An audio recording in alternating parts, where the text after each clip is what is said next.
On this episode of Kilts and Culture with USA Kilts, we sample Scotland's other national drink.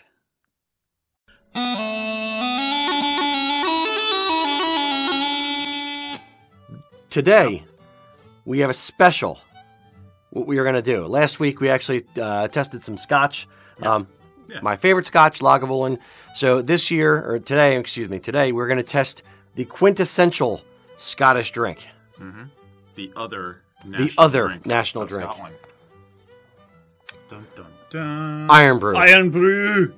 So today we're going to do, as we kind of warm up and let people start asking the questions, we're going to start by testing Irn Bru. Lucas and Adam behind the camera have their own Irn Brus, so we're all going to give you our reactions to this wonderful drink. Yeah, so you'll just have to listen to what you guys say. Yes. They can't see you, at least on the live, they can't see you. But firstly, I'm looking at it, and that is not a color found in nature. But it's supposed to be. You know why it's orange? I knew this as trivia, and I don't know it now.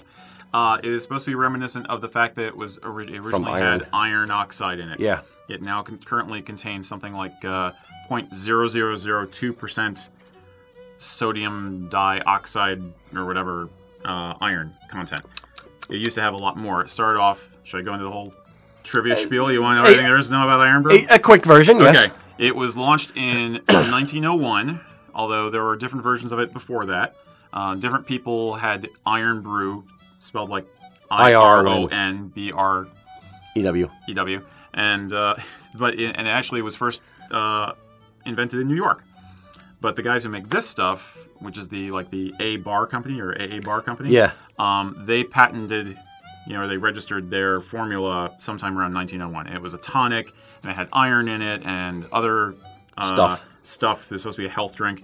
And then in 1948, the British government started restricting what you could say you had in a health drink.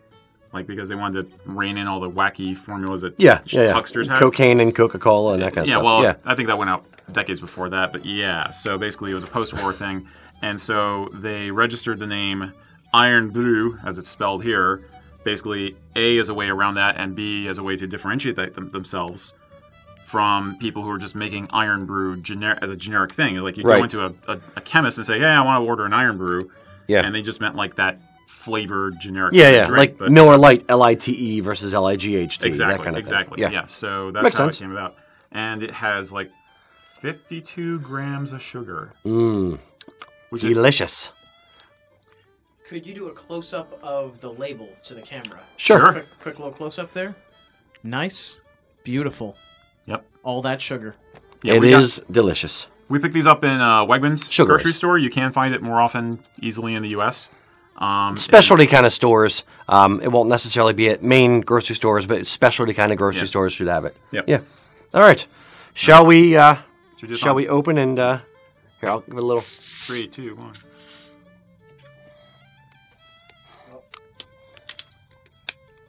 All right. Have any of you guys never had this before? Adam and Lucas, have you guys had Irn Bru? I've had it before. I love it. Okay. Adam, have you had it before? Nope. It has a very piquant nose. I wish we had a camera on Adam right now. I'm capturing it for anybody who watches this post-production, like when I do the version for that other media outlet that begins with a U. Then you'll be able to see, or a Y, you'll see. What? I was being phonetic. You'll get to see Adam's reaction then. All right, so cheers. Slanja. Slanja. No, the reaction, I thought I was getting more, like old bubblegum medicine. Mm-hmm. That's exactly it. Tastes like bubble. And you know what one of the secret ingredient flavorings in this is? They have the wiki says that they have something like 30 ingredients in their flavor profile. Like it's super secret formula. But one of the ingredients is there's enough of it in here to be listed on the label is quinine.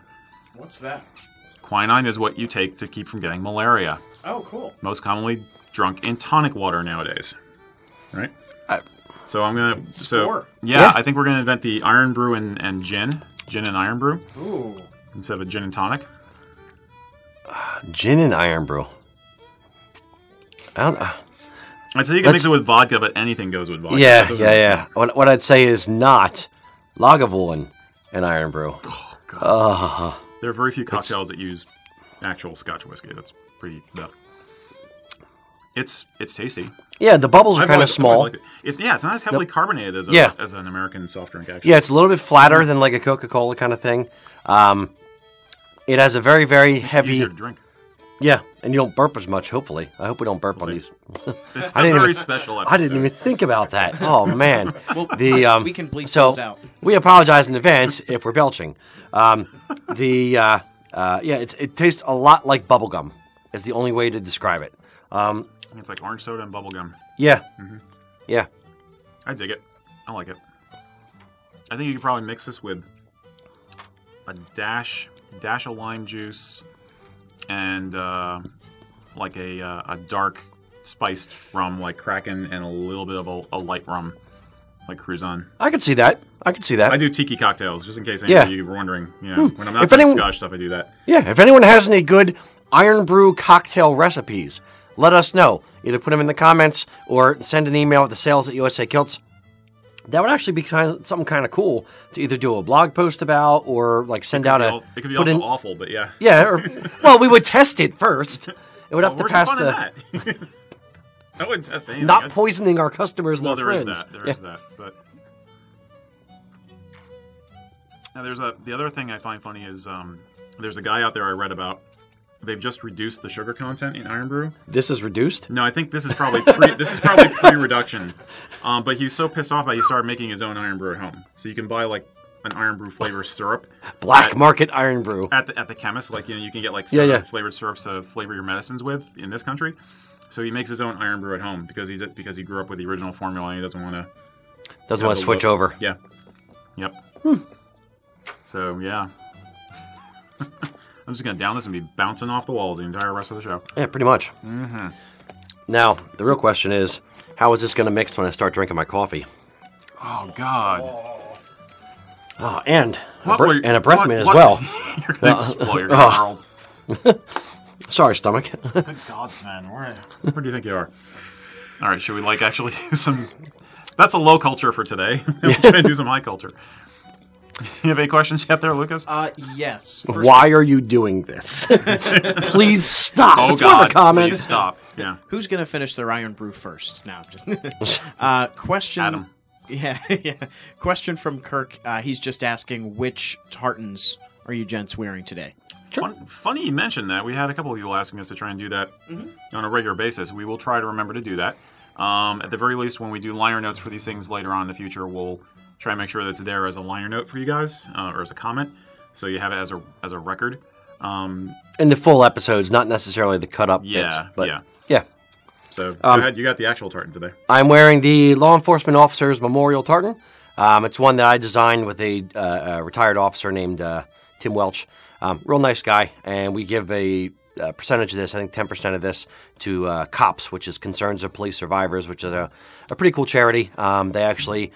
support officers who've fallen in the line of duty. They support their families, after an officer has died. So it's a really cool charity to give to. So yeah, that's kind of the rationale behind the law enforcement tartan. You want to talk about the stripes? Was there a formula for when you guys had the? Yeah, the gold and the silver or gold and gray in the tartan represent the badges that they wear. There's a black section there, which represents the mourning bands that cross the badges when somebody dies. There's 72 threads in the two black sections here, which represents the 72 officers that died on 9/11. And then there's a bit of green in there for the Irish that are so strong in the law enforcement community, and then blue, obviously, for the officers, towing the thin blue line, effectively. There you go. Cool. Cops just opened up a new headquarters, actually, this year. Yep. Yeah, back on when we talked about this tartan back around the beginning of July, I got to throw that in as a mention. It's like, hey, they got a new headquarters. They finally cut the ribbon on that. Yep. So that's cool. We bought one of the. They had a charity thing. Like a fundraiser? Fundraiser. Yeah. Thank you. So we ended up buying a brick in the building. So our logo is on a square somewhere in the building. Cool. They sent me a picture of it. It looks pretty good. Nice. Yeah. Nice. As for me, this is basically a tweed kilt, except the secret is it's not actually a tweed fabric. It is a tweed pattern, but this is actually this is you tell me because this is one of the ones I got from you originally. I have no idea what the name is. It's where did it come from? It came from House of Edgar. Right? Yeah, House of Edgar produced this cloth. Yeah. It's the same kind of fabric and yarns that their wool kilts are made of, right. Or that the tartan kilts are made of. Excuse me. And it's just they made a fashion range, if you will, of about 10 that were effectively look like tweeds. Yeah, and the reason for that being that it's a bit harder wearing than a tweed. It's not as soft. It's definitely got that stiffness and that tight weave that you're used to for most kilting fabric. So. I've had this for years now, and I really like it, especially this time of year. It's great for fall. It's kind of just, I feel like I'm ready to go out to the country estate and, go hunting grouse or something. Survey the lands. Yes, and then kill some small wild animals. Exactly.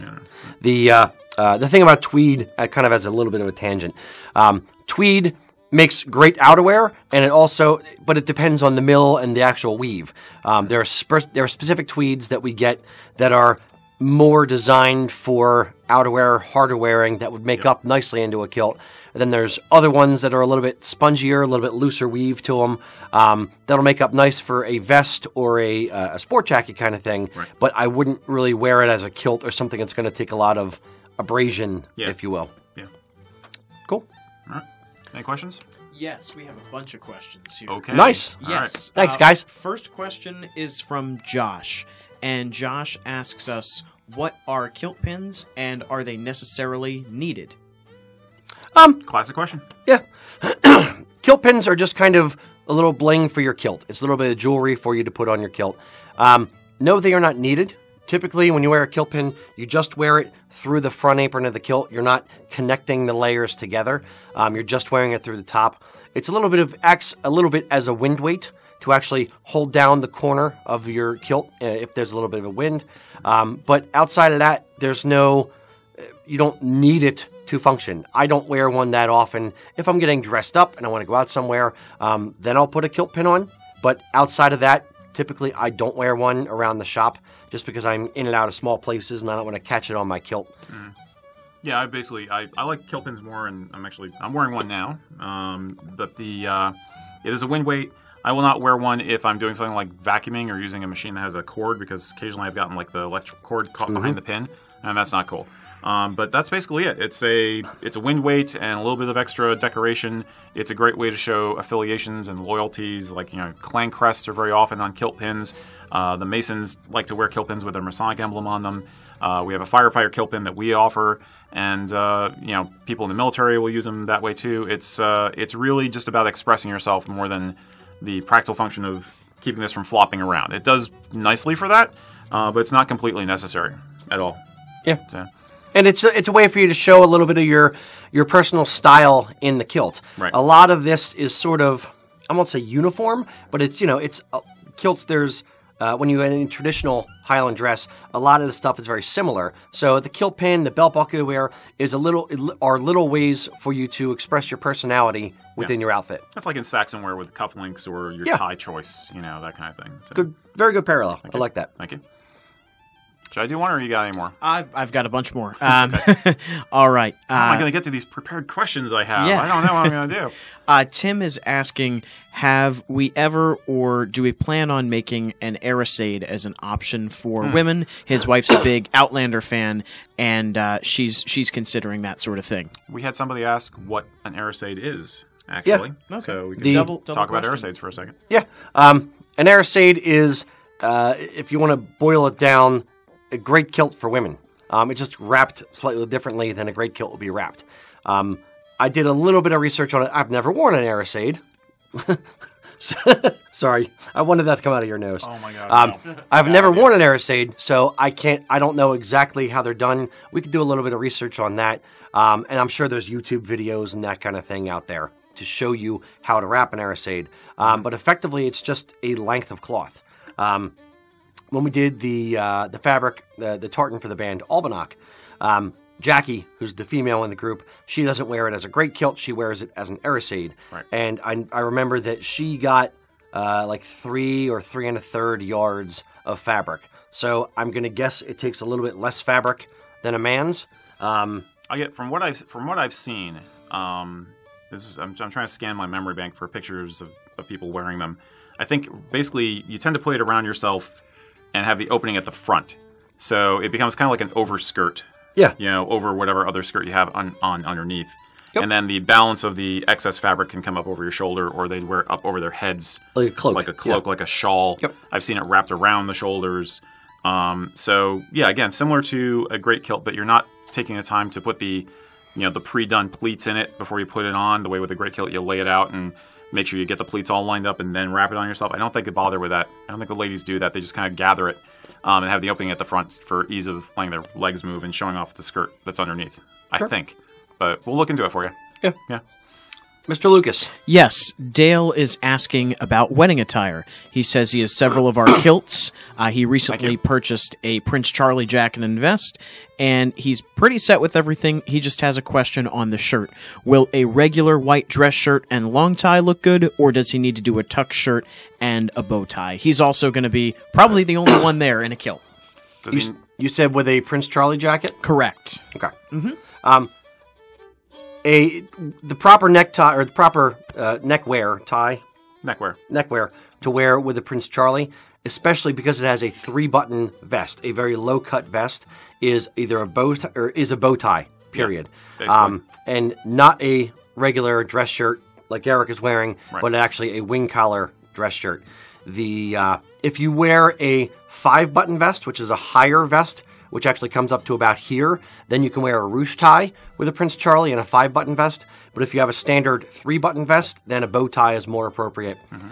If you're wearing an argyle, then a straight necktie will be fine. But a necktie is longer, and it looks a bit odd with a low-cut 3-button vest. Yeah, basically, with the argyle jacket, all tie and shirt options are open to you.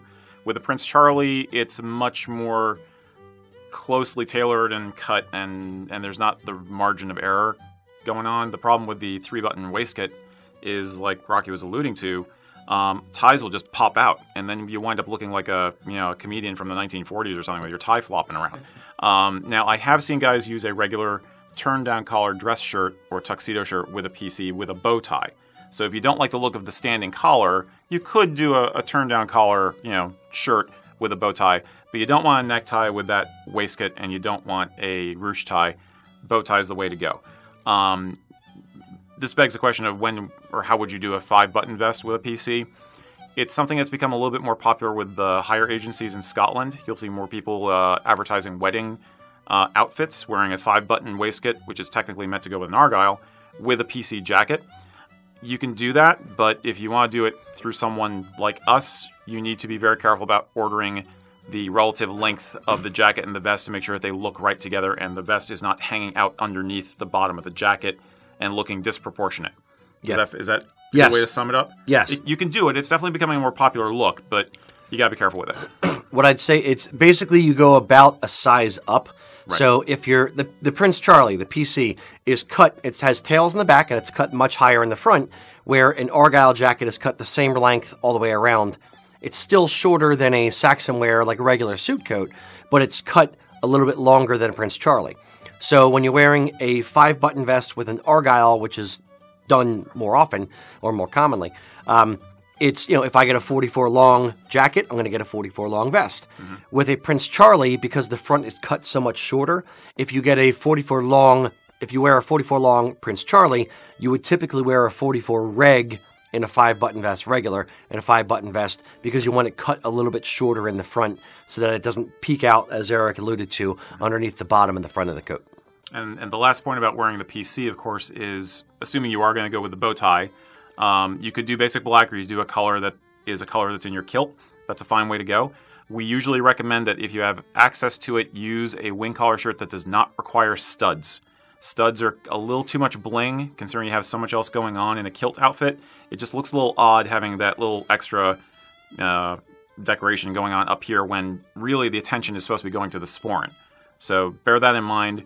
We do offer a placketed wing collar shirt if you want to get one from us. I'm not sure who else does, but you can. That's what we recommend.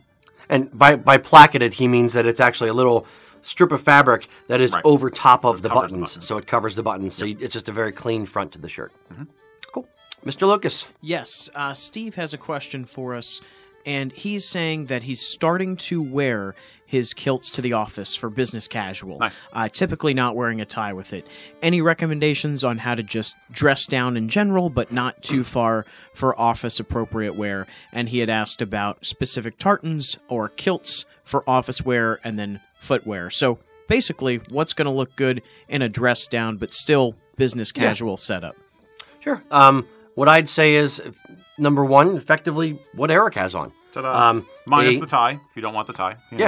And either a sweater vest, a pair of kilt hose, and, kilt, a pair of wingtips, that kind of thing. Simple shoes are fine. But, that's a very classic look.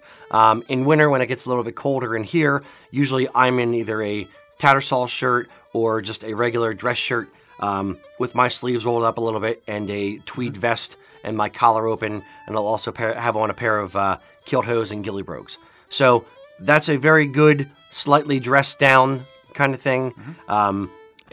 If it's a little bit warmer, in the spring, fall, summer months, a golf shirt, polo kind of thing, or an Oxford shirt with a kilt, with or without a pair of kilt hose. Right. If it's more of a formal office that they would require. It really depends on the office culture. Basically, make sure you're following the dress code. It sounds like if they're going to let you wear a kilt, they're not going to be that strict about it.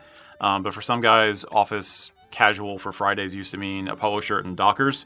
So think of it like that. More casual shoes, not multicolored shoes. We always say that. And I wouldn't do penny loafers either. I wouldn't do the penny loafers or the tassel loafers. I think weird. But I'm getting wingtips, those kind of things are fine. Basic, casual dress shoes, and kilt hose or not kilt hose. If it's the heat of summer, you don't really have to do the kilt hose depending on the shoe. Yeah. But I was more alluding to the office culture itself. If women are allowed to wear skirts, but they have to wear leggings or they're still wearing nice shoes, then maybe, sneakers and crew socks aren't the best choice. I would agree. Maybe you stick with the kilt hose, even if it's a little bit warm, maybe cotton hose or something like that to kind of, keep the temperature down, your temperature down a little bit. Yeah. Cool.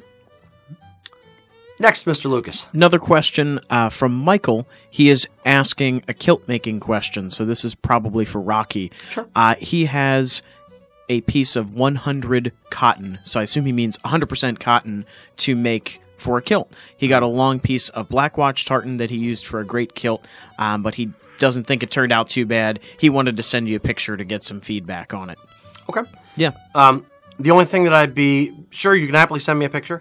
The only thing I'd be a little concerned about, if you already own the cloth or it was given to you for free, that's fine. Great. If you're going to go out and try to buy specific fabric to make into a kilt, then I generally kind of suggest people not really use cotton. Cotton as a fabric will wrinkle and will hold a wrinkle. So if you're going to drive to work and you've made your kilt and you're going to wear it to work for the first day, by the time you get to work, your body heat, having sat on the pleats and wrinkled them, they will hold that crease. So you'll kind of look a little bit disheveled throughout the day. That's why wool is a great choice for fabric, because even if it creases a little bit, they generally relax and it kind of it falls out much easier. The fabric we use for our casual kilts is called polyviscose. That is a polyester rayon blend, and it again, the creases kind of the wrinkles fall out of it reasonably easily, so it stays looking nicer longer. The other thing I'd be concerned about with cotton is what you should do is put it in the washing machine and, well, your mileage may vary. I'd probably test it with a small piece, but put it in your washing machine and dry, wash it on hot, dry it on hot. Shrink it as much as possible before you make it. If you make it to your precise measurements and the precise length, and then you throw it in the washing machine, 2 months later, and it shrinks an inch, you can't stretch it and make it longer. So, pre-shrink the fabric just to make sure that it's, it's not going to go anywhere once you've made your kilt. That's good practice for sewing just about anything. I know my wife has always typically pre-washed her fabric. It also gets excess dye out. It gets the sizing out. Sometimes it gets not washing means you have the sizing in there, which makes it easier to manipulate the fabric because it's a little stiffer artificially. But yeah, pre-wash for sure, and consider other fabrics for a kilt that you want for civilized company, shall we say? I mean, if you're, I could appreciate a cotton kilt perhaps for hiking or something. Yeah, it would be great for casual type stuff. It's good. The reason a lot of people use cotton or something like that, if they're going to start making kilts, the reason I used cotton fabric for my first kilt was because it was cheap. It's available. It's available. It's available at Joann's Fabrics or any fabric store, and it's cheap. So it's a little bit more difficult to work with in some ways, depending on the quality of the fabric, the quality of the cotton, and working with wool. It takes a little bit of adaptation compared to working with other fabrics, but that's the reason why a lot of people use it. So if you are going to use it just for your first sample kilt and or you're just going to wear it casually, hiking or whatever, then how about it? Yeah, cool. Mr. Lucas. Yes, Keith was asking if we knew of any dry cleaners in the Delaware Valley who would clean kilts. So that's specific to our area. Maybe you guys just have thoughts on dry cleaning in general for tips on that. Sure. No, I don't know any specifically. First thing I'd do to vet a dry cleaner is go to the dry cleaner of choice, the closest one to you, or check Google reviews, Yelp reviews, things like that. Make sure there's not a ton of complaints. Right. Go to them and see if they actually clean the clothes there, if they are the laundering facility, or if they are just a pop-up shop, effectively, that once every other day, they take all the clothes that they've collected and take it to a big facility, have it dry cleaned, then bring it back and put it in their store. I want to make sure that they have control over the entire process. They're not just a middleman for a massive size cleaner. We use Phoenix Cleaners in Phoenixville. We had a lot of luck with them. There's another one over in Kimberton. I forget the gent's name who owns that one, but there's one in Kimberton, Pennsylvania. We've used it for. Very good as well.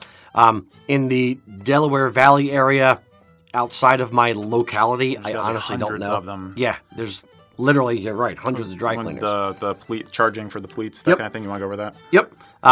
When you have them dry clean it, ask them to just clean it. Do not press it. Pressing is going to cost a lot of money, or more money, I should say. And B, if they screw up the pleats, when you go to a dry cleaner, they'll actually lay the kilt flat and then pin it down and then ka-chunk, use a big press to press it. And it presses it very, very, very well. The problem is their attention to detail, their level of caring for making sure each individual line is matched up perfectly before they permanently press it is much lower than you're caring about whether it matches up perfectly. So, frankly speaking, just have them clean it, not press it. A, you'll save yourself a couple bucks. B, when it comes back, it will probably still have the pleats in it. Maybe you might have to touch it up with light touch with an iron, but it won't be like a complete mess. That being said, if you take it to them and they do press it and they get it off or wrong, it's going to be a lot more difficult to undo what they did and then redo it the right way. Okay. Good luck. Mr. Lucas. Yes, a question from Michael. Michael says he's been wearing kilts for a couple years now. Cool. One of the most common jabs he gets from his non-kilt wearing friends, "Hey, when are you wearing your dress again? Ha ha," etc. If you have ever dealt with that kind of jab, what has been your best comeback or return jab? You can take it a bunch of different ways. It really depends on your personality. Me, you ranging from completely ignoring them or having a funny comeback to if they're your brother punching them in the face. Like literally, it goes the way you do. Way you do. It runs the entire gamut. So if they're a good friend of yours, ask them when they're going to wear their pantaloons, or just say, "I'm going to wear my gown next Thursday, and it's going to have full sequins," and lean into it. I was channeling my inner Gene from Bob's Burgers. There you go. But it really just depends on more your personality. There's the nice skirt kind of comments. The response could literally be, "Thanks." Like, just whatever. Go straight over it. It's ultimately they're just trying to get a rise out of you. So it's up to you to decide how much you want to let them, feed into that. Yeah, I can't really add anything to that. I mean, I've gotten to the point now where I just patently ignore it.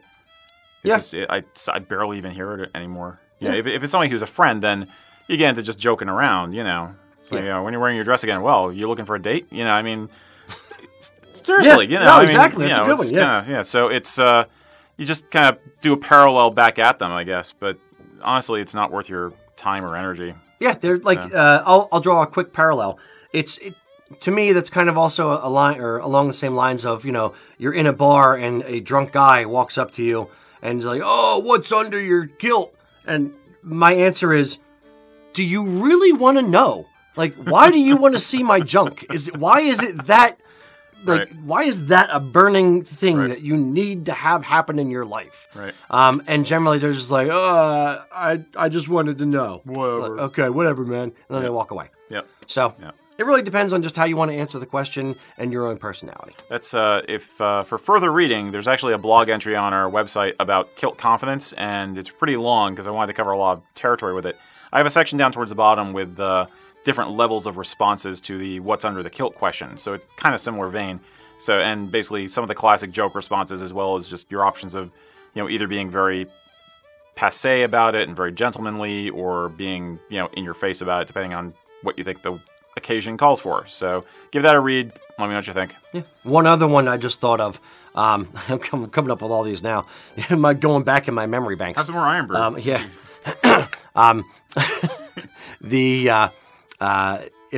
When guys came up to me in the bar, I'd be like, hey, nice skirt, or they make comments about it or whatever. I would just kind of lean into them gently and say, "How are you going to tell your buddies you got your butt kicked by a guy in a skirt?" And that would either get you immediately into a fight or out of a fight, depending on their mood. Right. There's a line like that, like never pick a fight with a Scotsman, because anybody who's going to go wearing a skirt all the time is probably crazy anyway. Yep. Something like that. So, yeah. I got to have more of my Irn Bru. Very good. Yeah. Lucas, do we have any more pre-fed? Cheers out. We do. Okay. I'm done with my Irn Bru. It was great. Question from Jeffrey. Jeffrey is asking, how much extra cost and time is needed for a non-stock tartan? Non-stock, as in needs to be that? custom woven. I would assume custom woven. He doesn't specify here. Yeah. If you need to have a tartan custom woven because it's not available from any of the mills, then we do offer that as a service, as do many other companies. Generally, the turnaround time on the actual weaving of the cloth, it depends on the mill. If you're looking for just enough for your one kilt, then there's really only 2 mills that'll weave small enough lengths for a single width, just one kilt length. Turnaround time is generally around 8 to 10 weeks-ish for those 2 mills. If you're looking for a custom weave of a large bolt of cloth for a huge group of people, then turnaround time could be anywhere from 8 weeks to 12 weeks, really depending on the mill. On top of that, then you have to add the time it takes to actually make up the kilt, which is generally a week or 2, just to work it into the production schedule once the fabric gets here. But yeah, cost-wise, good memory. Cost-wise, anywhere from, we just changed the whole structure on it. I think we start the 5-yard kilt is $900 up to like a premier 8-yard kilt's like about $1,100 or so. Yeah, it's very, very time intensive, labor intensive. Think about it this way: the majority of the time to weaving a fabric, or not the majority, but a good amount of time in weaving fabric is actually setting up the loom, because you have to, basically count off all the colors, have all the yarns coned up, feed them through the entire machine, warp up this big long, piece enough for your single kilt length, weave all that in, tie off each individual thread to the existing ones that are in there, and then start the weaving process. So setting up a loom takes a lot longer. Now, a mill is going to be a lot more expedient than we are, but it takes a lot longer to do. And then effectively, once it starts, it's kind of a push a button and it goes for, modern looms. Yeah. So if you add the human element, the time it takes to set up the loom, it takes effectively the same amount of time to set up a loom to do 8 yards or 500 yards. So you have to take that human that you're paying money to and take that money and extrapolate it over either 8 yards or 500 yards. And that's why it costs a lot more for a single width for a small short run than it does for, buying a couple bolts of cloth. Yeah, if you have a family or a club who want to do this and they all want the same kilt, then economy of scales will be working in your favor. On a slightly more positive note, financially speaking, I would say don't be too quick to assume that the tartan you're interested in is not being woven somewhere. There are other resources for checking it, but I do highly recommend checking the Tartan Finder on our website. It's very well laid out in terms of all the associations of sept names and clan names and alternate names for tartans. And it may be that the tartan you're looking for is being produced by somebody, and you don't have to pay that really high custom cost for that. So that's the thing. And if you do have trouble finding it and you want to do a custom weave, obviously we're willing to answer questions directly through email if you want to pursue it. Yeah, a lot of people, just to touch on that, we often get questions that people just like you will say, nobody has my clan. And I say, what clan is it? And they'll tell me what it is, and I'll be like, yeah, it's right there. I can get it from Loch Erin, or I can get it from House of Edgar. It's just their old and rare collection, but it's available. Right. Or people have asked me often, you can't get my tartan. It's a Welsh one. What's the tartan? Davies. Yep, we can get that every day, all day. Yeah. So it's not, and this isn't trying to mean meant to be a plug, but some people, for whatever reason, think that their tartan, is not available, but it is. So, as I said, or as Eric said, check on the website, and it'll show you basically what mill and what weights of fabric that the cloth is available in. Yeah, sometimes it's like, I think Grandpa has said, we could never find our family tartan, and that was back in the day when maybe there wasn't the number of mills we have now who are available to make the stuff, and it wasn't in high production. Or he only checked one mill. Or he only checked one time, or it was pre-internet, so he didn't have the ease of checking. Yep, or they're only looking for less expensive cloth, or they're only looking in 11 ounce or something like that. Yeah. So there could be other reasons why they're not seeing it. Yeah. The mills want your money. So there's it's more than likely it's out there. Yeah. In most cases. Cool. Yeah. Mr. Lucas. Yes. We have another question from Chuck, and this is a bit more detailed. Chuck and his wife are both Navy vets, and they plan on attending a Burns dinner. He's going to be wearing a PC with his mini medals. Typically, he's saying the woman would normally wear a kilted skirt, white blouse and sash. His wife also has medals that she wants to show off. The medal has a dinner dress jacket for the female uniform. So could she wear her military medals with that? Would that be appropriate with a kilted skirt? She did the service. I say do it. Yeah. Frankly. May I?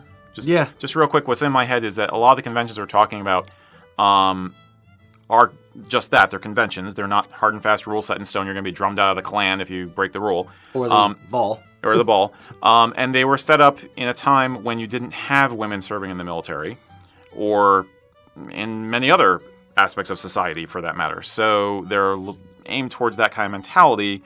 That we're talking about the modern day. I would say that she should be able to find a way that expresses her pride in what she's accomplished, and still look good. As long as the outfit is tastefully put together, I'm not worried about. Yeah, that's more the where my brain is going is if she's wearing a military jacket, would that go with a kilted skirt? And I'm trying to picture it in my head because it's the military jacket and a uniform style shirt is going to be very sharply tailored, very angular, sharply tailored and very masculine. From a if it's a jacket that's being issued to her for a dress uniform, I'd assume it's cut appropriately. Yeah, but it's not like long, flowy and that kind of thing. Do you think the softness of a kilted skirt would clash with the tight, sharp angles of a jacket? Could. I'm just not. It would kind of look like you're mixing and matching genres, so to speak. Maybe. And it's just because I'm not used to seeing it together. Mm-hmm. It's not the British, it's not done, but it's I haven't seen it done. Yeah. So I couldn't say whether it would be good or bad. I would say just leave it up to her. If and get dressed before the event. Try it on days before the event and wear it around the house. Or the other thing we've said before, you have her dress up and you take a picture of her wearing it, and then have a picture of her wearing, just a blouse and the kilted skirt with a sash, and maybe the mini medals on the sash or something like that. Okay. Do two different things. I'm not saying she shouldn't wear the mini medals. She earned them. Like, she deserves it. Period. Yeah. Never sure figure how absolutely. Look aesthetic. Yeah. I'm just going more for the aesthetic. So if you're not sure, take pictures of them both and hang it on the fridge. And then let her kind of live with it and let you live with it if you want to have an opinion on it. And just kind of, look at it for a couple days. And just, you may say, I don't like it. I'm going to go with the traditional blouse. Or she may say, there's nothing wrong with it. I'm going for it. Then have at it. Now, you stole my thunder with the one idea. I was going to say you may be doing the sash and putting the mini medals or just the ribbons on the sash could be a way to play it. I do not understand military dress uniform etiquette, protocol. So this may not be appropriate to say, but there are types of jackets which will look good with a kilted skirt, which are meant to be worn as part of a woman's skirted ensemble. I'm thinking basically of a bolero jacket. And it could be that there is a more feminine type of jacket that's open at the front that she could wear and put the ribbons on that. But since it's a softer line, would be more in keeping with the overall shape and tone of the kilted skirt. So ask her if she's interested in doing something like a bolero jacket as an alternative. Is it bolero jacket or gaucho jacket? She'll know what I mean. but yeah, I don't know if there's a protocol that says you really can't wear the ribbons on anything except a formal mess jacket or something like that. But I think those are two ideas that hopefully would help. The one thing I'll point out as well, since we're talking about sashes and medals, mini medals, I believe, are always worn on the basically over your heart, left side. Yep. And a sash is typically worn on the right side. Mm-hmm. Unless you are the wife or the girlfriend of a clan chief, then you have the right to wear it on the left shoulder, and then you could attach it there. Versus or Highland dancer, kind of thing. But typically the women wear a sash over the right shoulder, and then it crosses at the left hip. So then that question kind of begs the question of, would you just pin the medals to the shirt if she chooses to go with the blouse? Versus on the sash itself. Or do you say that that's an outmoded convention or a convention, not a hard rule, and wear the sash where you want to wear the sash? Yeah. I don't know. I'll go even further. I'll say maybe she should wear a man's kilt. Maybe she should ditch the ankle-length kilted skirt and she'd actually wear a men's kilt the same way a woman who's a member of a pipe band would be wearing the same uniform as the male members of the pipe band. Maybe she should just go for broke with men's type formal wear instead. True. Cool. Anything else? Yes. Give me an easy one. That was more in depth. This one is a little different. This is from Brandon, and he's asking, what do you do if a thread is pulled out from your kilt? Ooh. Do you leave the thread in, or do you cut it?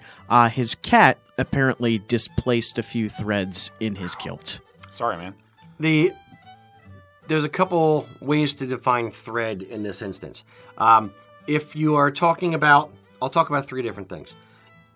What do you do if a thread is coming out of your kilt? If you're talking about the fringe on the front apron and there's a thread coming out there, a piece of the actual yarn that makes up the fabric, if it's in the fringed area, you can just pull it out. Don't worry about it. That's what we do anyway here in the shop. That's how we make the fringe. If it's a thread, as in something, the sewing thread, then be careful. I wouldn't pull on it. I would probably cut it and or take it to a tailor or a dry cleaner with a tailoring service and have them kind of either hand sew or just reinforce that stitching. Tack it, basically. Yeah, tack it or just reinforce the stitching a little bit. You're talking about structural thread, though. Structural thread that actually sewed the garment together. Okay. If you're talking about the yarn that's actually in the pattern, that's the cloth itself. So if the cat has grabbed it and pulled, and the claw has kind of pulled the fabric, take a pin, whether a safety pin or a straight pin or a seam ripper, which has a little pointy end, and you actually take that thread and you push it through to the back of the cloth. Well, before you do that, first take the cloth and kind of snap it taut. You can go on a diagonal this way, straight, up and down, snap it as taut as you can and stretch it to try to get that thread to pull back, into the fabric. Once you've done that, hopefully that will have made that little tail, if you will, smaller. So once that tail is smaller, it's going to be a little bit easier, and you're going to basically just use a needle or the seam ripper and just kind of poke it and gently feed it through the fabric and pull it out the back side, and then it'll just kind of disappear. You won't really recognize it. From the inside, you'll see a tiny little pull, but just don't mess with it. Just push it through and let it kind of dangle there on the inside a little bit. Over time, as you walk around in a kilt or launder the kilt or take it to a dry cleaner, it will probably work its way back into the weave, but don't cut it, don't pull it, just, stretch the fabric and push it through. Just tuck it in. Yep, forget it's there. Okay. Hopefully that helps. Yep. Next. More? Dan is asking us, have we been approached for a reality TV show yet? Funny thing, actually. Yes. We were. We were approached for a reality TV show about 6 years ago. Yeah, now? it's a long time ago now. Yeah, about 6 years ago. We weren't as much fun then as we are now. No. We were nowhere near as camera savvy. They asked us to submit a tape, and it wasn't good because we weren't able to edit the video. We didn't know anything, so we sent it in, and they gave us a "don't call us, we'll call you" type of type of vibe. On top of that, in fairness, I don't think it would have worked out because what they actually said to us was, we're looking for, basically like a Duck Dynasty kind of thing with kilts. And I've seen the show a couple times. I'm not a fan of Duck Dynasty. I've seen it a couple times. I get what they're doing. I get why it's entertainment. But to me, they're they're just caricatures, to a degree. So the problem is if we were to be approached and do that, they would want us to be caricatures or crazy, zany, wacky people. Yeah, they want to be pulling pranks on each other. Yeah, we kind of are zany, wacky people. We kind of do pull pranks on occasion. Yeah. But ultimately, we got to get work done. If you ever watch the show Gold Rush, the dude Todd Hoffman, the one thing he always gets in discussion or fights, whatever you want to call them, with the production staff, because they're always trying to set up cameras and move things around, and he's always like, "Get out of my way! I'm trying to do my job. Get out of here! Get out of here!" So effectively, if they tried to do a TV reality show here, I think that's probably what would kind of happen. Yeah. Is I would get annoyed with them, they would get annoyed with us, and we'd push them out of the way. It would not end well. Yeah. It could be entertainment because we'd be hitting them. But no, it's 3-episode season. Series. Yep. We should do a movie instead. We'll just do just one big epic movie. Get it all out of the way. Fair enough. Yeah. So yes, we have been approached about it a long time ago. No, it didn't work out. Am I sad about it? No, not really. I like having complete control over the creative process, and Eric and I doing the editing Eric doing the editing and with my input and that kind of thing. I think we have a pretty good thing going, and I'm not going to screw it up by letting somebody else handle it. Cool. Go ahead. Question from Andy. He's saying, are you looking for spokesmodels for your kilts? He'd like to help represent the brand. Sure. Yes and no. We're always looking, yes and no, and that's my answer for everything. We're always looking for models. We're always looking for people to send us, pictures of themselves in kilts. We're happily showing it on social media and that kind of thing. Mm-hmm. The photos that we use on our website, we are trying to raise the bar, and we're about to embark on the mission of completely redoing our entire website, and we're going to be redoing a good amount of the photos. So we're setting the bar even higher. Adam, the guy who's actually on the board, is a amateur photographer. So he's been doing a lot of photography for us recently, and it's coming back with some really awesome stuff. So the bar that we're trying to set for the photos on our website is going to be higher and higher and higher. This guy might be a professional model for all we know. I understand. Maybe his bar is high. Well, I'm not trying to discourage him, so I apologize if it sounds that way. I'm trying to set realistic expectations of we're not going to take every photo and put it on the website, Right. but we love getting photos of customers, period. Like, Yeah. it's cool for us to be able to see, the things that we've created out in real world. It's neat to be able to show the kilt makers, hey, Mac, you made this kilt for John. Here it is. It looks awesome. And he really liked it. Here's him smiling. That actually helps feed them and their passion for what they're doing. We just kind of sit in a room with our headphones on and sew kilts all day. So it's neat to be able to see them out in the wild, as it were. Yeah, we absolutely love, especially me because I'm doing the video editing, having images of customers doing stuff in our kilts. That's a fair point. The model shots we use for the website, we have to have them very crisp in a controlled environment so that we can show the details of the product. But showing people doing stuff, living their lives, doing something interesting in the kilts, that is always freaking welcome. Abso-freaking-lutely. So, yeah. Lifestyle shots, hiking, mud runs, whatever you're doing. Yeah. Sure, have at it. Yeah, totally. And thank you for offering. Yes, and I apologize for sounding like a jerk. Alrighty, Derek is asking you guys, what is your favorite scotch? Lagavulin, Lagavulin. hands down. Actually, we're probably going to do some more whiskey tasting, and we were thinking about one way we might do it is to have Lagavulin on the table and then have the mystery scotch of the month, and then we can do the Lagavulin test. Like how does it measure up? So yes, that might be one way we do it going forward. Yeah, we did a scotch test last month with Lagavulin, and the one thing that I thought about afterwards was we should have had some kind of rating scale. Yeah.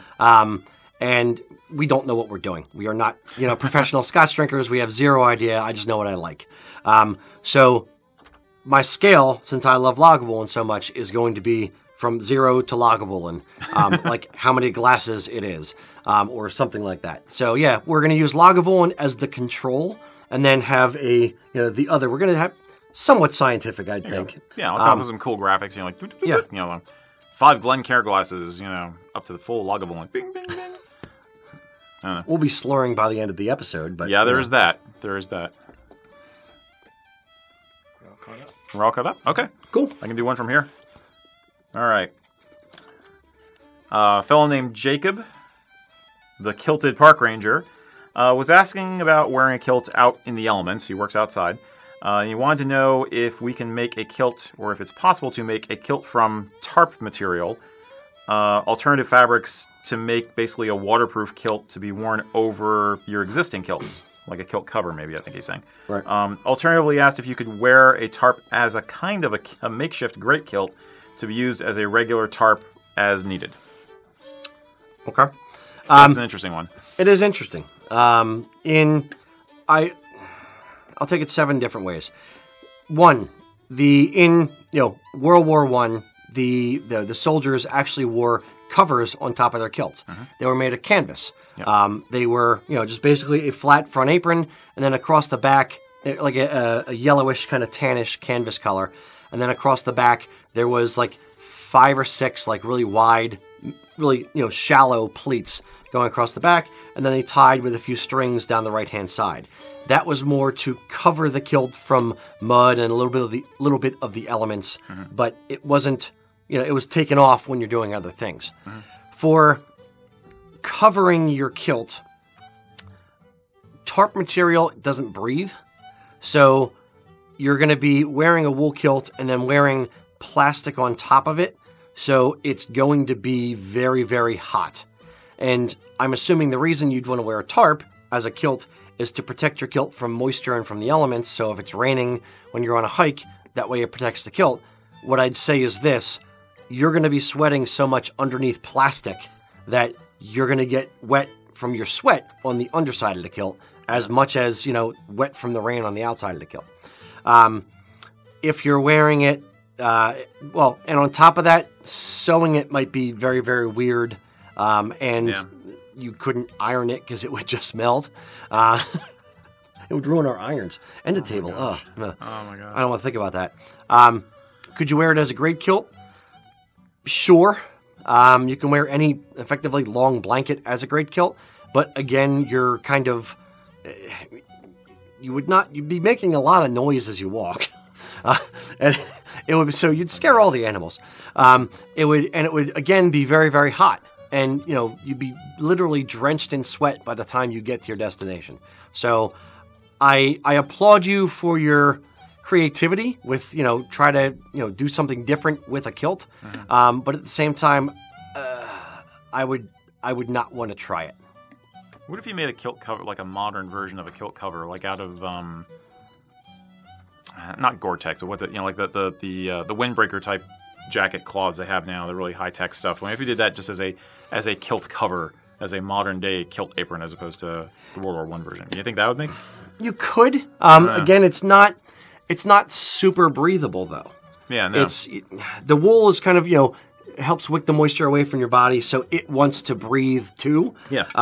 The problem would be you're trying to force air through it. It would they generally get too hot. Yeah. Even if I'm thinking about like a snowboard jacket. If I'm wearing a snowboard jacket and I'm outside snowboarding or shoveling a driveway or whatever, I'm still getting warm and I'm still sweating. Like when I wear my jacket to shovel my driveway, I won't wear a hat. I'll just have the hood up, and I'll still be hot and sweating. Yeah. A better alternative to me would be like the band spec cape that pipe bands wear. Yeah. It's effectively what's called an Inverness cape. If you think of like Sherlock Holmes, it's a big long cape with holes, or think of a duster, a big long jacket with no sleeves, and then capes off the shoulders. Or a cape off the shoulders. So you just basically put your arms out in there, willy-nilly, but it covers the entire kilt. That would probably be a better option to protect the kilt and your torso for the elements. From rain. Yeah. Yeah. Yeah. I'll say this. It's possible that Justin came up with this idea because the kilts he has are either cotton duck utility kilts or something, or cheap acrylic kilts. Because those, they get wet and you can feel wet and you start to lose body heat. With a wool kilt, as we pointed out before, wool will still keep you warm even if it's wet. So there's not much point in worrying about moisture if you have a wool kilt. It'll get heavier, but it'll still keep you warm. Yeah, and cotton would retain more water and soak up more water than wool would as well. Yeah. So a cotton kilt, I see where you're going with that. A cotton kilt would end up being heavier. Yeah. As you're walking around. And it's gonna take heat away from you. Yeah, that too. Yeah, and acrylic, forget acrylic. Yeah. But I don't know. Would acrylic chafe? It wouldn't chafe. I'm just thinking it'd be hard once it's wet. It's kind of useless. I think acrylic is useless anyway. But anyway, so interesting topic though. Yeah. Yeah. Mr. Lucas. Anthony joins us from New Zealand. Nice. He's good morning. Yeah. He's asking, what is the best way to store a kilt when it's not being used? Kilt hangers. We have mini product pitch. We have 4-clip kilt hangers. They're 20 inches wide. Basically, you fold your kilt into thirds and then clip it on the 4 clips on the hanger. That's a great way to store it. You can fold it flat in a drawer, or fold it and then lay it in a drawer or a cedar chest or something like that. It lengthwise, like in the thirds, as if you're putting it on, or or fold it in thirds and then fold it in half again. So the front apron and front apron, kind of, and the pleats are in the middle. I see. Yeah. Alternatively, you can roll it and stick it inside of a tube, or get a pair of your wife's old stockings, not a good pair. Cut off the bottom of the leg, cut off at the crotch, and then put the kilt inside of that, and it keeps it nice and compact and it won't get wrinkled. But yeah, generally I hang mine, and I don't have any issues with it. What I would say is, if you're going to hang them, get a kilt hanger, which is a 4-clip hanger. A bunch of different companies sell them. What it does is it supports the weight of the kilt across the entire top. If you don't wear your kilt that often, and you just put it on a normal skirt hanger with 2 clips, what ends up happening is it kind of bows a little bit, and what's called pleat splay, where the pleats, instead of hanging nice and straight, they kind of splay out like this, and they droop in the back, and it kind of gets that shape, and it sticks with the kilt if you hang it in your closet on 2-clip hangers for any long length of time. Yeah. I guess some people will try and use 2 skirt hangers, for half and half of the kilt. Yeah. But that's really kludgy. I tried that once, and it was just a pain in the butt to try and get it to work. And honestly, I broke the hangers because it was plastic. Yeah, cheap plastic hangers. Yeah. So I we're spoiled because we have the Kilt Hangers here. But yeah, I would absolutely hang it. Yeah. What Eric is talking about is if you think of it this way: take two kilt, fold your kilt into thirds again. Take one hanger, use two clips, hang the two aprons together, and one hanger just for the pleats, and then hang them both together in the closet. That doesn't overcome the splay issue so much because there's only one or two clips on either side of the pleated section. Yeah. It's still a hack, basically. Yeah, it's still a bit of a hack. Yeah. Question from Jared for Eric. Uh-oh. Are kilts a required garment needed to participate in the parade of the Tartans at the Highland Games? I have two nice polo shirts with my clan crest and name that I would wear with my jeans when it's warm, but would still want to represent my ancestry connection with the clan. So I will jump in real quick because when you're looking at the parade of Tartans, sometimes it's really, really well organized, and sometimes it's just, hey, everybody grab your family, we're going to go march out in front of the grandstands before mass band starts. So a lot of the times it's just kind of what playing to what's going on the day with whoever is there. Yeah, and I apologize that you can't, with this live broadcast, you can't see Lucas back there, but if you watch the re-edit of this later on, you can see his face. Lucas is our resident bagpipe instructor, and he plays in a band and has experienced many different parades over the years, so what he's saying is exactly true. If you're in any doubt, talk to whoever's organizing your clan. If you're solo, if you're the only person there who's representing your clan for some reason, then you do the best you can. I would say that if you are carrying a flag or helping to carry a banner with the clan name on it or something, it would be nicer if you can be in a kilt, definitely. But if you have some other tartan garment or something like that, or if you don't have a kilt for some reason, the bottom line is the kilt is a very vital part of showing your pride and your heritage, but the being there is more important. So I'd rather have you show up and be in jeans and a polo shirt, but they're representing your people, than saying, oh, I can't go, and not showing off your clan. So, you do the best you can, and if you want to get a kilt eventually, then save up and get a kilt, but don't let that stop you from participating in a parade right now. And what I'd also say is, the thing you brought up, if your clan is marching with a banner, march behind the banner. No one's going to see you don't have a kilt on. Yeah. That's actually, the camouflage. Right. Yeah. And honestly, I think most people who are organizing a clan group to march in a parade are going to be grateful for strength in numbers. So if you want to march with them, they're probably going to say, "Oh yeah, sure, absolutely, join us." Yeah, they're much more concerned about having a larger presence than they are about you not having on a kilt that day. Right. Yeah. Absolutely. Okay. Another question from Brandon. Brandon's asking about 18-ounce regimental fabric. Is that tougher? Is it more well-made than 16-ounce wool? No, it's just a little bit different. It's actually scratchier. It's scratchier. If you think of if you've ever had like an old army blanket, it is it's a little spongier, for lack of a better term. The mills that are weaving the 16-ounce cloth and the 13-ounce cloth today are weaving a much harder finish. And by harder, what I mean is if you actually look at the cloth, turn it on its side, and you're kind of looking down the length of the cloth, you can see on Eric's kilt or on my kilt a couple little tiny hairs sticking up, but it's not a ton of fuzz.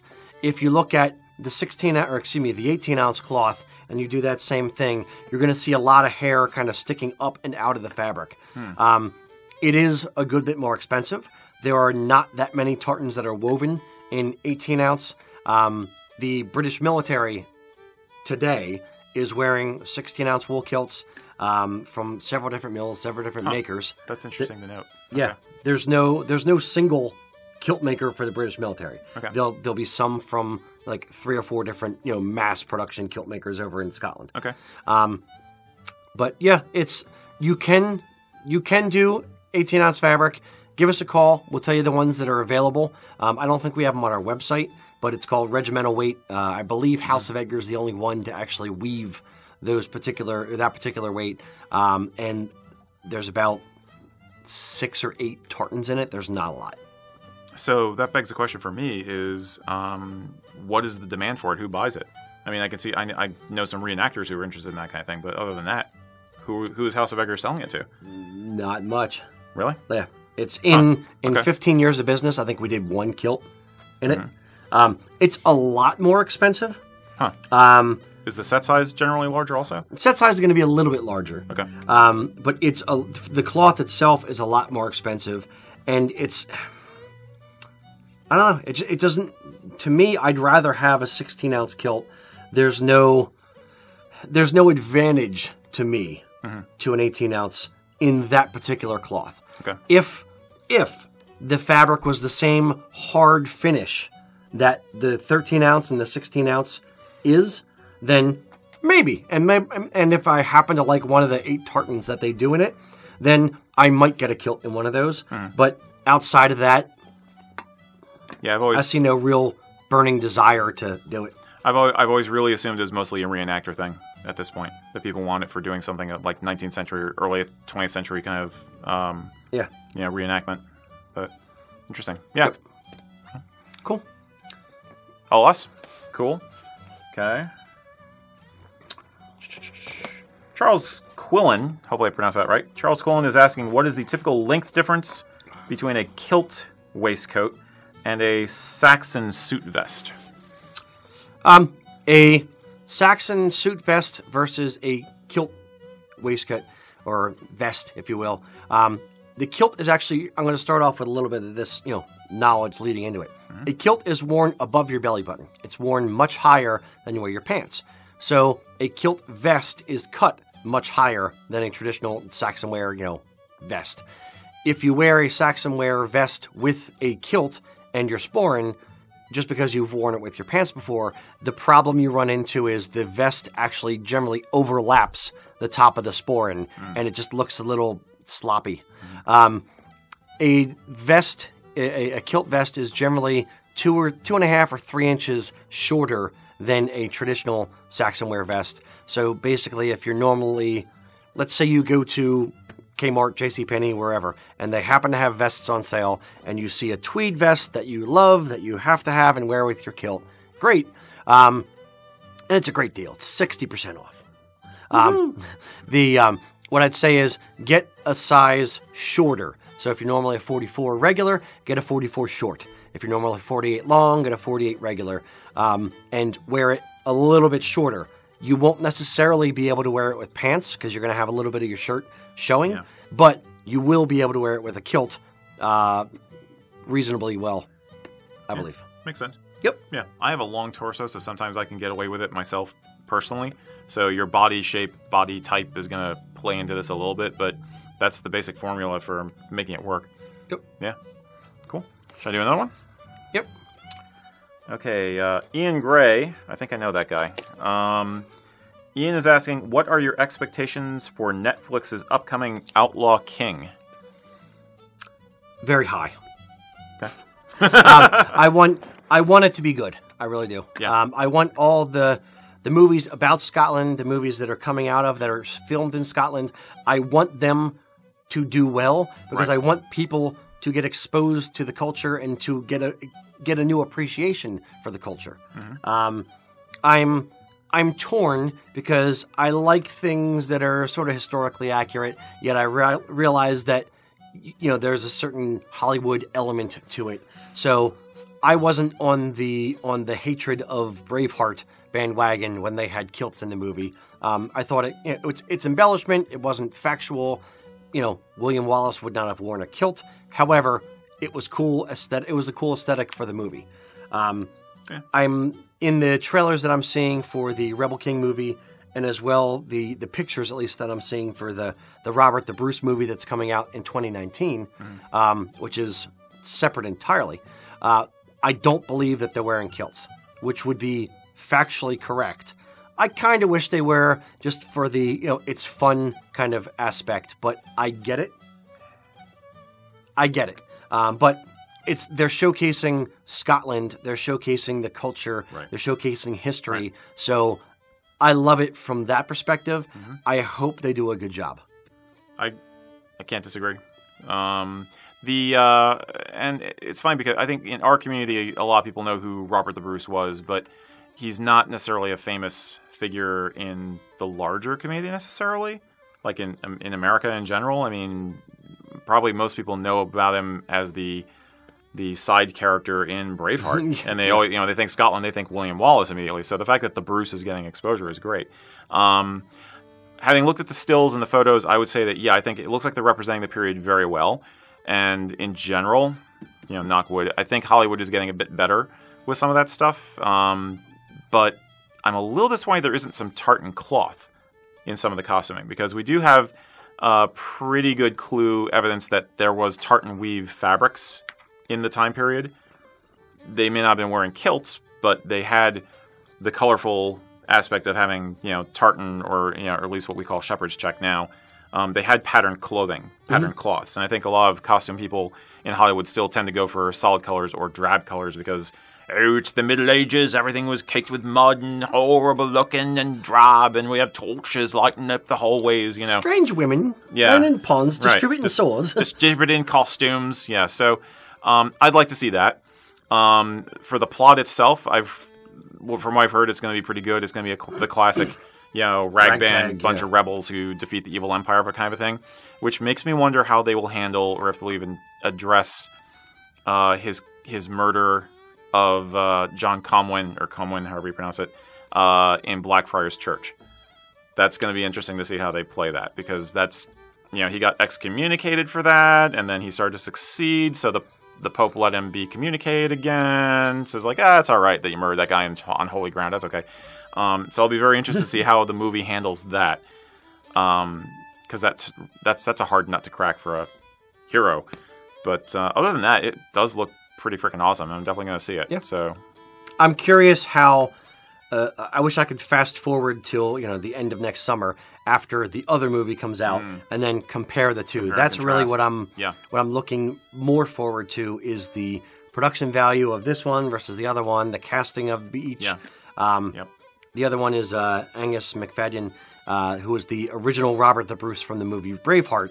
He is reprising the role, so to speak, in the new Robert the Bruce movie that's coming out next summer. So I'm very curious about that. And Chris Pine is Robert the Bruce in the Outlaw King. Right. So it's gonna be interesting to see both their takes on the role, and see if they can. I really wonder if one is going to feel more Scottish than the other. I mean, I don't know who I haven't looked into who the crew is or the director is or whatever for the Netflix one, but I have a feeling like it's going to be a more American style movie, whereas the one coming out next summer might be more of a Scottish sensibility. You don't think so? I think they're going to be. It, no, it's not. I don't think you're overthinking it. I don't think so, because I know the big dude in Braveheart.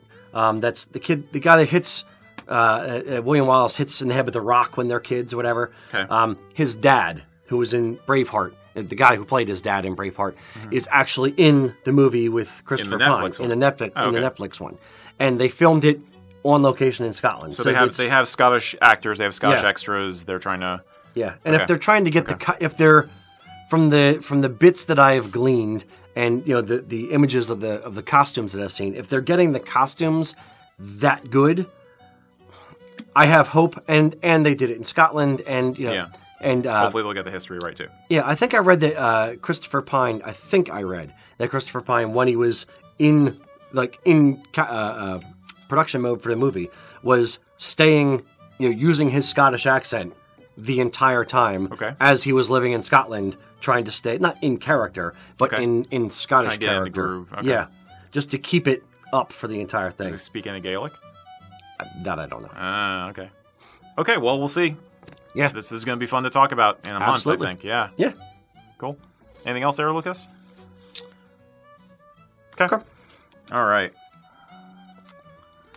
Norman Gugliotta is asking, he's saying, greetings. With the approaching holidays, could you suggest kilted holiday looks from the formal end down to the casual end, and especially in between? What are your options for the holidays? And I guess we could include Thanksgiving as well as Christmas, as well as even Burns Night and Hogmanay in this, as far as we're concerned. So there's there's a ton of holidays coming up for kilting.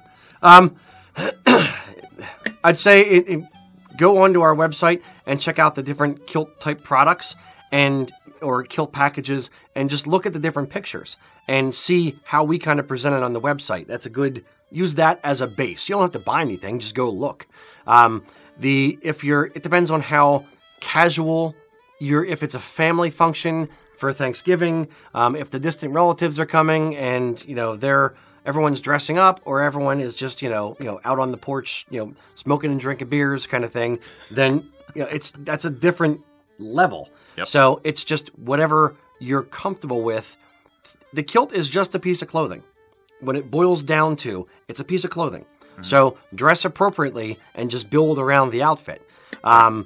So that being said, a grandfather shirt with a kilt and a pair of kilt hose is a nice kind of relaxed look, I'll call it. Exactly what Eric has on, again, a sweater vest with a kilt. I would totally wear this for Thanksgiving. Yeah. This would be, Or Christmas party or Christmas Day if it's just your family. Now, if it's an office Christmas party and it's, I don't want to say formal, they're not usually formal, but if it's dress nice. A dressy suit dress, like suit dressing. Yeah, if it's a semi-formal party or a dressier party, then I'd say an argyle jacket or a nice tweed jacket and vest. Yep. If it's going to be warm or if you're the type of guy that gets hot a lot, then I'd say just a necktie shirt with a tartan with a tweed vest and a kilt, a day sporran, pair of flashes, pair of hose, and a pair of ghillie brogues or a pair of wingtips or something. Yeah. That'd be a good look. Yeah. I'd say, I think tweed vests, they run usually around like $120. They're a really good way to accessorize. Yeah. And you can usually find one tweed that will work with multiple kilts or collect a few different vests that are slightly different colored tweeds that look good with one kilt that you have. So that's a really great middle of the road kind of way to go. Cable knit sweaters are good for a casual look in cooler weather, especially if you're going to go outside. Like if you're going to if you're really doing hogmanay and you're going to be outside at midnight, with fireworks and stuff, then you're going to want to be dressed warmly. Yep. First footing. Yeah, for first footing, that kind of thing. And then basically it's Celtic dress is like eating peanuts. You're going to collect these bits and bobs over the years, and this party may be informal, so you collect an informal accessory now. Later you get an argyle vest, so you have a slightly fancier thing. Then you add the jacket later on, so you have the full formal ensemble. Take it in bits and pieces and think about the tone of the event. Yeah, and I'll say this, with the holidays coming up, if you are the type of person that is difficult to buy for, yes, send links to your family members. Create a wish list on our site or somebody else's and say, hey, I really like this kilt pin. This would make a nice Christmas present. Yep. Wink, wink. Or this sporran is $150. But if all of my kids want to get together and buy it for me, I would love that for Christmas. Drop not subtle at all hints. Yeah, don't be subtle. Don't be subtle, because my wife always tells me, she's like, "Oh, I can't buy anything for you. I never know what to buy for you." So I literally just like, here, this is what I would like, and then I forget about it, and 6 months later it's my birthday, and she hands it to me, and I'm happy. It actually is kind of a surprise. Yeah. So cool. I gotta have a horrible memory. There you go. Yeah, I get surprised. It finally worked for something. Yeah. Okay. Should I do another one? Sure. All right. Ben is saying, why does it seem that wearing a kilt to show your heritage seems to be more of an American tradition than a Scottish one? Is that a perception thing, or is that? It's a little bit his perception. It's a little bit correct-ish. Okay. There's an old saying. I'm paraphrasing that. Kilts are worn by Americans in Scotland and by Scots in America.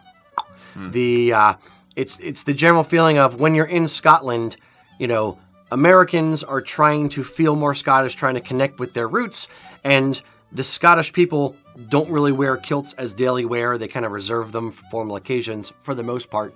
And when Scots come to America, they're all of a sudden, they don't have any other connections to Scotland, so they want to break out their kilt. They want to talk in their accent. They want to tell people about how awesome Scotland is because it's freaking awesome. So that's kind of where that saying came from. That being said, in America, where I'm very much believe in the salad bowl or the mixing tossed salad thing, not the melting pot. So there's a lot of cultures in America, and they're all each individually different flavors, which is really, really cool. So it's the fact that you can have a strong Celtic community, a strong Latino community, a strong Black community, and all be experiencing their own cultures, and then kind of cross-pollinating a little bit, and like the salad dressing, just kind of, mixing up the flavors. So I love the fact that, when we go to Celtic festivals, Bethlehem, Pennsylvania has a huge one. There's a ton of Puerto Ricans and Latinos in that area. And they come out to the festival, and a lot of them have kilts, and it's awesome because they're just enjoying the culture for what it is. And that's the part of this that's, to me, that's really cool, is that you don't just have to be Scottish to enjoy the entire culture. You don't have to just be Irish to like Guinness beer. Other people can enjoy it. That's the beauty of America to me.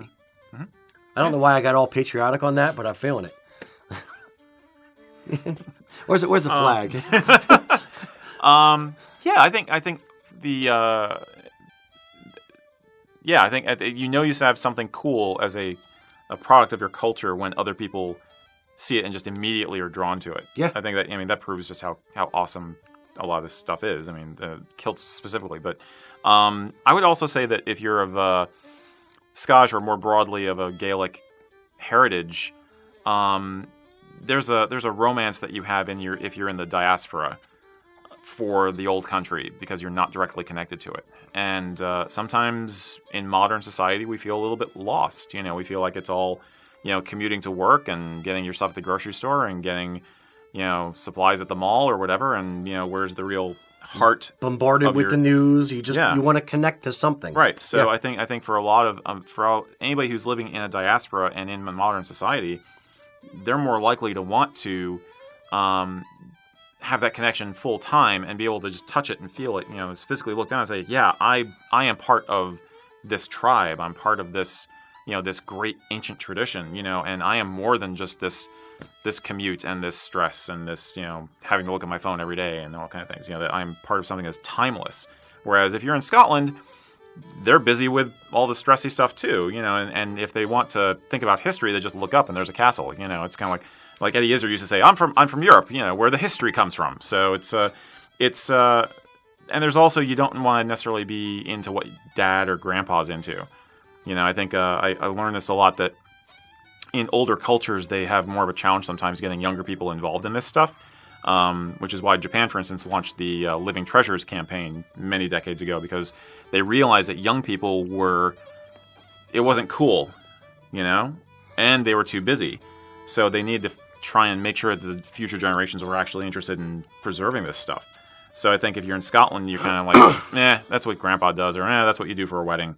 But then once you don't value something until you lose it in a way.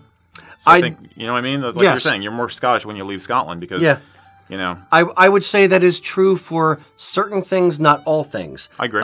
If you're talking about... I'm full of Irn Bru and talking out of my butt, so, it's... No. That was a great answer. If you're talking, that was a phenomenal answer. I appreciate it. Yeah. But if you're talking about Ireland, for instance, like the music is very much alive. This is true. Traditional session music in the pubs is very much still practiced. In Scotland, too. In Glasgow, they have a hugely cool session music scene. So it depends on the individual culture and the location and all that kind of stuff. I know what you're saying, but it's not a blanket statement. I'm trying to add nuance to it. Yeah. Okay. Yeah. Tell us what you think. Should I do another one? Yep. Do one or two more. We've got 5 minutes if we stick to our usual schedule. Let's see. Ben Gibson asks the classic question: do kilts come from Ireland or Scotland, and why were they worn? Do you want to go into the Lenya and all that and the back and forth on who was first and who was not? Just start with kilts first, and then let's define a kilt and start there, and I'll pop in with the Irish stuff real quick. Why where did they come from? Where I'll say it kind of started as what we know as a kilt, would be like a great kilt, where it's literally just a length of cloth laid on the floor that you hand pleat, you lay down on, you belt up, and you roll around and tuck it in, and off you go. It was basically an all-purpose utility thing. It was a sleeping bag, it was a blanket, it was pockets, it was a hood, it was whatever you needed it to be. When you're out in the tending to the sheep and you're miles from home, or if you're out herding cattle or whatever, you can't necessarily get home right away, or you may have to sleep in the fields. So that's what you had with you. So it was a very utilitarian garment. So if you're starting it there, that's why the kilt came to be, because they needed something, and they didn't want to just carry a blanket and all these things. They could just wear their blanket, wear their house, wear their jacket. Yeah. Does that make Basically, sense? yeah. And I think the great kilt is primarily considered to be a Scottish invention. The roots of it seem to be, as best as we can tell, a common Gaelic kind of a look, which both the Highlands in Scotland in the Middle Ages and Ireland possessed, which was 3 basic garments. The lania, or some people say lane, but I think it's lania or lenya. Trews, which are the close-fitting trouser, kind of like tight like pants. And then the brot, which is a kind of a cloak. So we know that in the 16th century, there's evidence of one of the early, in fact, the probably earliest mention of Scottish clothing, which probably intimated a great kilt, was of Scottish mercenaries going to fight in Ireland.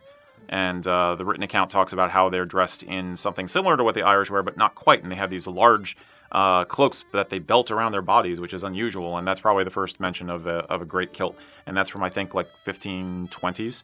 Okay. But the lenya was basically a long tunic. That is the Irish contribution to world clothing. It was basically a long tunic. It varied in length and style over the centuries, but it was most famous as being the very long saffron-colored tunic, which went down to the knees, sometimes below the knees. Towards the later period, it had a lot more voluminous fabric in it, to the point that they were actually pleating it up in the back. And it had these very, very long sleeves, kind of like if you think of like a girl's princess costume dress with a really long, pointy kind of sleeves. That's actually, historically, goes back to a number of different fashions, but the lania had it. It's these long sleeves, more fabric showing off more style and more wealth, probably. It seems that Highland Scots may have been wearing a very similar outfit to that up through like the 15th century or so. And then, for whatever reason, the Scots decided to do something a little bit different. Both these cultures seem to like to go bare-legged, which I think is probably due to environmental conditions like mud and thistles and things, where it's just easier to have your legs open so you could keep your legs clean and not having fabric clinging to them. I don't know. If it was thistles, I would think that you'd want to wear pants. You're not getting scratched up. Yeah. But if you're fording rivers and streams on a regular basis, maybe you wouldn't. Or if you're sweating a lot, maybe you wouldn't. I don't know how much you sweat in the Highlands. It's pretty cool. It's you know what I mean. Reasonably, yeah. I'm thinking more like water and things like that. I think it's water related. It'll dry off quicker. I think, versus if if you think about brogues and bog shoes with all the holes and everything, so water can drain out. I really think it's the water aspect. It's more comfortable too. Now, my personal opinion is that the brot, the mantle that both areas wore, but the Irish were more famous for, maybe that's what evolved into the great kilt. Like a brot's getting bigger and bigger and bigger, and eventually some guy's like, heck with it, I'm going to belt this thing and I'm going to wrap it around myself a little differently. That's my personal opinion. It's a slightly murky topic, but the earliest evidence we have for the kilt, the great kilt, is that Scottish 16th century. Matt Newsom, as usual, has a really good article on this stuff on his website called Almanac. And that's one place where I got my information from, and I highly recommend you read it. Cool. All right. Hopefully that answers the question. And then there's evolution of the kilt beyond that time period in Scotland. That's pretty much entirely Scottish. Yeah, so. And then once it gets cut into the half kilt, or filabeg, which is effectively the tailored garment that we're wearing today, that is its entire own evolution. Right. And then touching quickly on that came before, that as a garment came before the Irish half kilt, which was pretty much the St. Enda's school in the turn of the century with the Gaelic revival and the Irish trying to be separate from the English. They took a Scottish kilt and made it Irish to basically flip off the English. Yep. Essentially. Yep. And that's why the Irish kilts, early traditional Irish kilts, and traditional meaning early 1900s, were solid color, and you still see saffron color and blue and green solid color kilts for the Irish. Yep. The Irish tartans were invented in the mid-1990s. Yep. Cool. Lucas, did you? Yes. Question from James, and James is a frequent flyer, so give him a big hello. Thanks, James. Hey, James. Much appreciated. James is asking about different colors of hackles. worn with the cap badges. Do those different colors signify anything specifically? Not that I know of. Yeah. It's basically whatever the band or in the UK the military unit standardizes on. If you're using one for personal use, I would just pick a color that you like that goes well with your tartan, which is probably what most pipe bands do, I would think. Yeah, I'd say once in a great while you may have a band, their pipe major or pipe sergeant wears a different color hackle, but usually if they're all wearing hackles, they'll all be the same. Okay. Yeah. And it's basically, but it's an arbitrary decision. There's no rank thing or anything like that. No, like you only earn like the that. red hackle. You have earned the red hackle. That's not like that. Okay. When you have killed your first enemy, you may wear the red hackle. Is it like a Masonic thing? There's like a secret ceremony? Probably. I don't Yes. know. Yeah.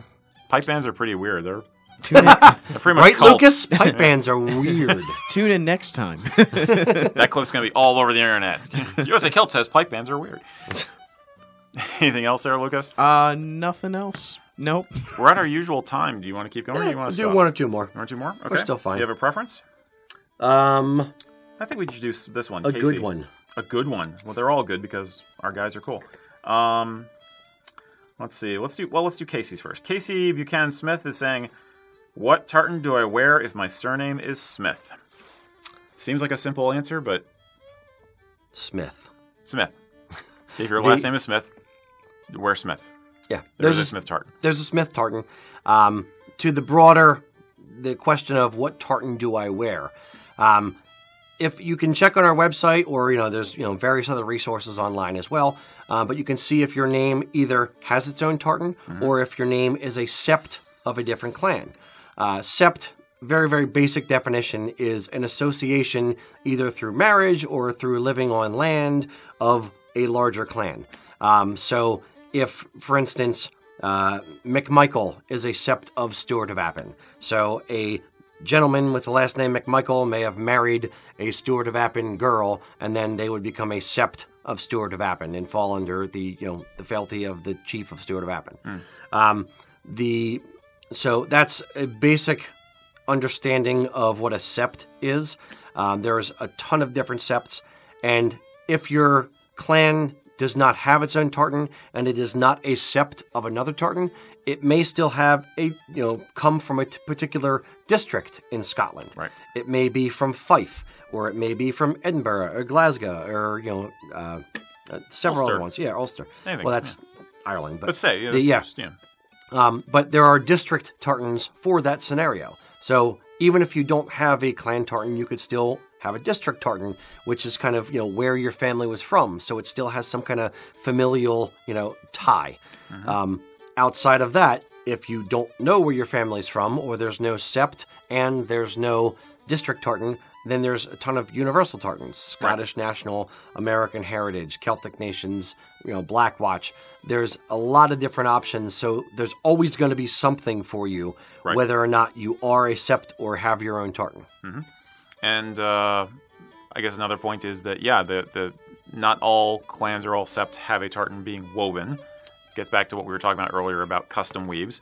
You can wear a universal tartan, but wear accessories that have your clan name or motto on them, so you don't have to have the tartan matching your clan identity necessarily. I'm not expressing it the way I want to, but you see what I mean? Yeah, what I would say is, yes, the convention, the Scottish convention, not rule, you're not going to be arrested, but the Scottish convention would be, if you're wearing a Smith tartan kilt, then you would wear Smith accessories. Absolutely. You wouldn't wear a Smith kilt with Stewart accessories or a Campbell kilt with McDonald accessories. Yeah, no. So you would wear, basically it's all of the same thing. But if for some reason somebody handcrafted you a Irn Bru family crest kilt pin, but the Irn Bru tartan is not available, you could wear a universal tartan or a district tartan and wear that Irn Bru kilt pin. Yeah, and it's... Yeah, that's what I'm talking about, blending generic things, like a tweed kilt, with your clan identity. Yes, if you don't absolutely. have a choice. Yeah, absolutely. What I'm saying is it's more I'm just pointing out the conventions and how it's typically done, and then it's up to you if you decide, well, hell with that, I'm going to do what I want to do because my mom was a Stewart and my dad was a McDonald, so I am going to wear that kilt pin on that kilt. no one's going to arrest you. All we're saying is it's not typically done. Right. Yeah. Hopefully that answers the question. Yeah. Yeah. Smith. Go Smith. One more? Sure. Okay. So make sure it's a customer question from recent. Sure. Yeah. So you want to do, well, we can do Peter. Sure. Peter Buckholtz. And this actually came up on our Facebook group. Peter is saying, I work at a Renaissance festival, and I often see men in kilts, but they're wearing them backwards, pleats in the front. How would you approach someone to let them know that their kilt was on backwards, and how would you do it nicely? Sure. So you don't get blowback. It's like, how dare you tell me how to wear it? This happens more often than you know.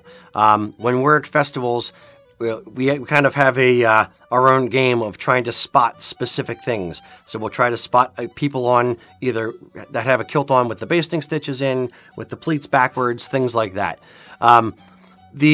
When somebody has a kilt on with the pleats on backwards, there's a delicate way, and I stress the term delicate, to approach them. Usually what I do is you don't just go, hey dude, what are you doing? Your kilt's on backwards. Person isn't generally going to respond well to that, and it's going to be confrontational. What I will do is if I'm working in my booth and somebody is walking past or comes in and they have their kilt on backwards, I'll walk up to them and I'll kind of tap them gently on the shoulder and whisper to them. And I mean whisper, like, hey, do you mind if I kind of point something out to you? And then they'll say, sure. And they'll be kind of a little bit confused. And you say, just so you know, typically the pleats are worn in the back of the kilt, just so you know. And if you approach it that way, in a gentle way and kind of a guidance kind of way versus a very confrontational way, generally the person is going to either say, oh my gosh, I didn't know, or I didn't know that, and just turn it around. It's not going to be a horrible interaction. Generally, and if they do have it on backwards, they're probably just wearing the kilt for the first time or the second time, and they don't know what they're doing necessarily, which is why they have it on backwards. Mm. So you want to bring them into the fold. You want them to be part of the culture, part of the clan, and represent wearing kilts well. So you want to kind of help them without chastising them or making them feel bad for doing it wrong. I think that goes for anything. Yeah. Nobody likes to be, punched down at like that, no matter what it is, whether it's something Celtic and kilt or if it's, something else. So it's just, be discreet. Pull them aside if you can. If the person is really into their cups and kind of just has an attitude about them, they might not take it well no matter what you say. So choose your battles. It's not going to be worth trying to do every single time. But if you see somebody who otherwise seems like they're very sincerely trying to represent the culture, then, give them that gentle, nudge. Hey, you're doing great. It's great to see you wearing the kilt. You might want to fix this one thing and just then keep on going. Keep on keeping on. Keep on keeping on, yeah. Yeah. Cool. Build them up. Yeah, absolutely. That's the key to all this, is you want positive reinforcement. You want to build people up. Mm-hmm. When you are out in the world, you are probably the only person that others will see in a kilt that day. So you want to be a positive representation of the kilt. That's what we try to do here. That's what we try to impart on the customers. That's why we do these videos, is we want people to know how to do things the right way or the respectful way and, pick up your own personal style, your own nuances within it. But we're just trying to teach people to be cool about it and show them how to do it right. And up your game as you're able and as you're ready. Yeah. And enjoy it. Yeah. And I do want to make one announcement before we sign off for today. Did you have a last minute question or something? Oh. Or? I had one last All minute right. question. Bring it on. Do we still carry the extra bulky hose? And I think Chuck is referring to the hand-knit wool hose. Yeah. So answer would be yes, absolutely. Literally knit by little old ladies in Scotland. Highly trained. Like for real. Yeah. Mm-hmm. Yeah. So anyway, as I was saying before I was rudely interrupted by Lucas, we just started our Facebook group. So if you're in Facebook groups, go on to Facebook, search for the terms kilts, ampersand, the little and symbol, culture. So kilts and culture, and that'll be a group that pops up. You could probably find it through our USA Kilts Facebook page as well. Please come on in. The water's fine. The number 8 rule, but the number 1 most important rule of our group, don't be a jerk. Don't be a jerk. That's it. Yep. We're here to talk about kilts. We're leaving politics. We're leaving everything else aside. We want this group to be about kilts and about culture and have people go there just to have a good time, talk about fun stuff, talk about their culture without having to worry about the pressures of the rest of daily life, and just enjoy each other's company for what it is. Right on. So, yeah, please come join our group. And until next time, boys and girls, Yep. Slanjava. Drink your Irn Bru.